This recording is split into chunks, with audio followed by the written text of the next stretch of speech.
Well, I was wondering about something.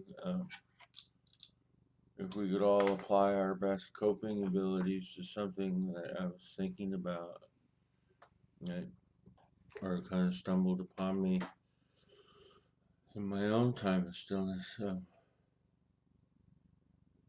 In my stillness, if, just for kicks, it was on my back porch, fully aware of the wind and the sound of the leaves and the oak trees and the bushes, and aware of the cats and the items on my porch that are the plants, and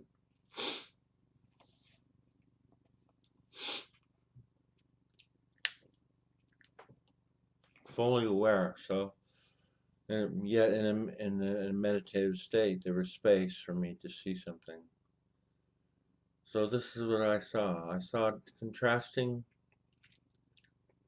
levels of decision making.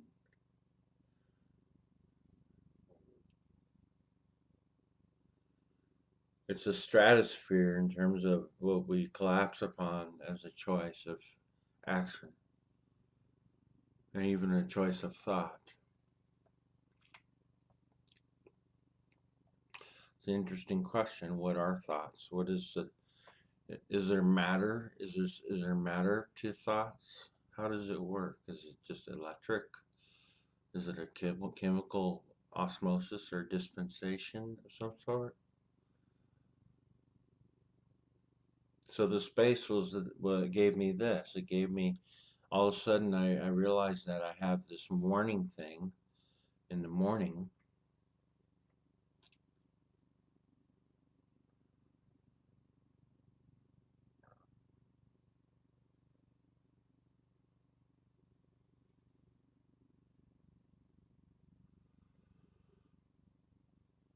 And I was able to isolate what it is. If I get up in the morning, I'm seemingly in a bad mood, which I can tell and feel throughout my whole body and my each and every cell. Each and every cell is actually carries within it. Since we're made up of cells, each and every cell carries within it enlightenment, awakening.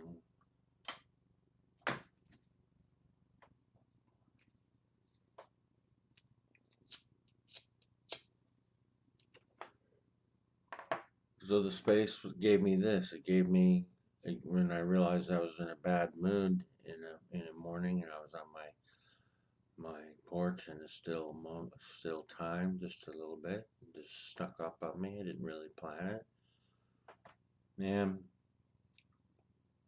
I got kind of mesmerized or hypnotized by the sound of the wind and the leaves making love. The wind and the trees making love, you know. This became my mantra, so to speak, you know. Mhm. It's good when you seek stillness to your mantra. You could try initially breathing, being aware of your breath, being completely aware of your breath, pushing your belly out, seeing waving sticks that are attached with strings and tens, and count each one. 1, 2, 3, 4, 5, 6, 7, 8, 9, 10. 1, 2, 3, 4, 5, 6, 7, 8, 9, 10. 1, 2, 3, 4, 5, 6, 7, 8, 9, 10. 1, 2, 3, 4, 5, 6, 7, 8, 9, 10. Like that, and the whole time you're breathing in. Push out your stomach, and up through your lungs, diaphragm. 10, and hold it again for 20 seconds or 20 count, and then see the down count.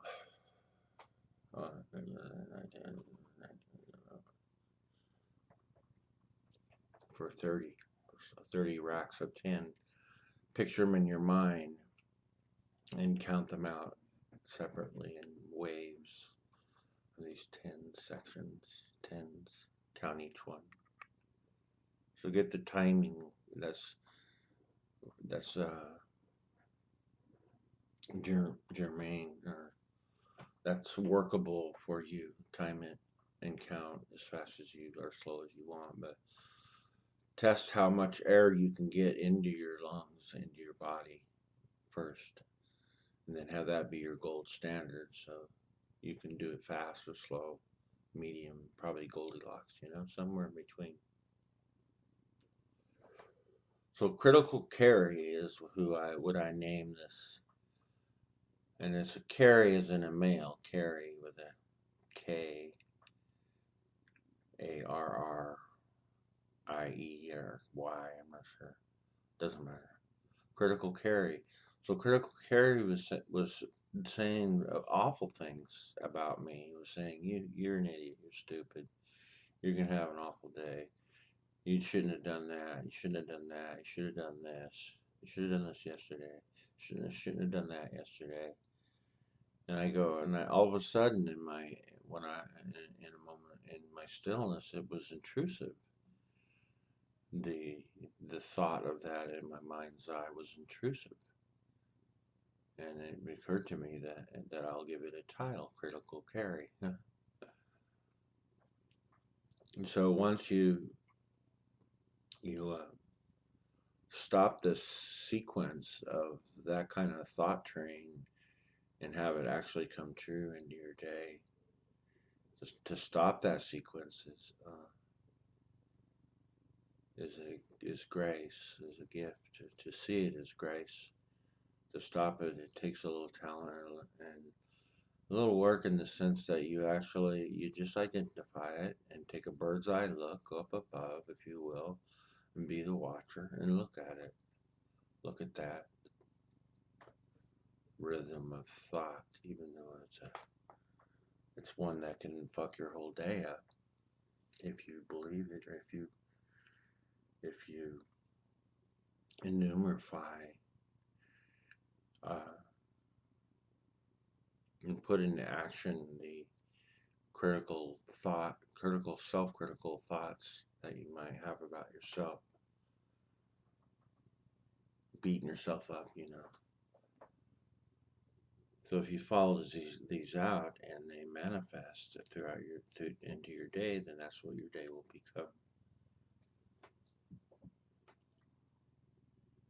So, and why am I saying this? Well, I think we all have process of thought, and we're not used to looking at the process of thought. We're only used to having the thoughts. But look before what happens before you actually have a thought that you decide upon and you take action. What happens before the thought? How does the thought get there? This is what I'm saying. It's just like muscle memory. Your peptides connect with peptide receivers and make proteins. And they say that the connections of these proteins in a patternistic way with peptides with peptide receivers. They'll probably call it something else. Hey, by the way, I said the other day, pituitary gland, when I was talking about an experience with salvia, it's not the pituitary, it's a pineal, and it's a teeny thing in your head somewhere. And they call it the God spot as well. It's a complete mystery of what we use it for. It's active during dreaming. And it's active during particular drug use. I think they hooked someone up with psilocybin, and when you're on psilocybin, they hooked them up to brain sensors, and the pituitary went to work, and same with DDT, Detro. I don't know the whole name. Syllables. There's about 5 syllables in the name of it. Anyway, and then another thing, if you're led to experience salvia, told you some other parameters about it, have someone there, etc. 2 hot hits I was telling you about, so you need a bong with some percolators in it, 3 or 6 or something, and you got to hit it with a torch lighter. It comes out about 500-600 degrees probably. maybe not quite, I don't know, but in order for the salvia to admit its gift to you for the changed state, it takes that kind of heat to get the chemical going. Okay, thank you. I got. Oh, it's hard to get out.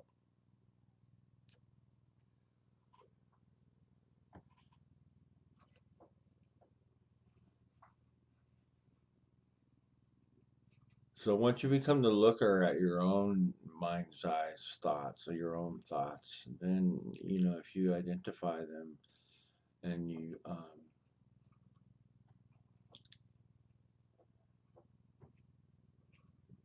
what will happen is if you become the looker at it, you'll essentially unhook the rhythm of that day being manifested by critical thoughts.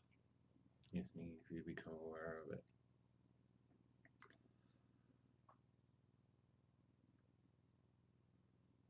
So just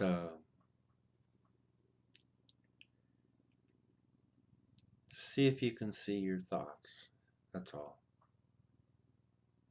Just identify them and then see what happens. Just see. Because it's not really, that's a lot to do. That's a full plate to do if you're practicing stillness. And if you're not, then please find some way to meditative way to practice your own form of stillness so that things can arise that you're not otherwise aching to because we're we spend a lot of our lives in thinking about the past and preparing for the future, in terms of hurt feelings in the past, especially. We seem to remember the bad things. Our brain seems to do that more often than not, unfortunately. So